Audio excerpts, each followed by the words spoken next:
সংগ্রামী সাথী, এবার আমাদের সামনে কেক কাটবেন গরিবের বন্ধু, জননেতা, মানবের প্রতীক। আরে তুমি থামো তো, চান্স পেলেই শুরু হয়ে যায় চাপাবাজি। আরে বাবা, এটা তো তোমার জনসভার মঞ্চ না নাকি? বস কি করব বস বলেন, সব প্র্যাকটিসের উপরে থাকতে অবশ্য ভালো বলছো। আচ্ছা তাহলে কেক কাটি নাকি?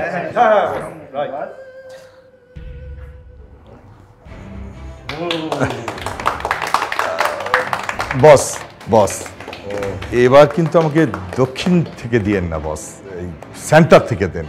সেন্টারের স্বাদ মজা বস। আরে বাবা বাবা, সময় হইলে সেন্টারও পাইবা। এখন যারা সেন্টার পাইতেছে তারা কি খামাখা পাইতেছে? অনেক ত্যাগ তিতিক্ষার পরে তারা সেন্টার পাইতেছে। ডেডিকেশন বাড়াও, সময় হইলে সেন্টারও পাবা। বস বয়স তো আর কম হলো না, এখনো ভাগ নেওয়ার সময় সবসময় বড় ভাগটাই আপনি নেন।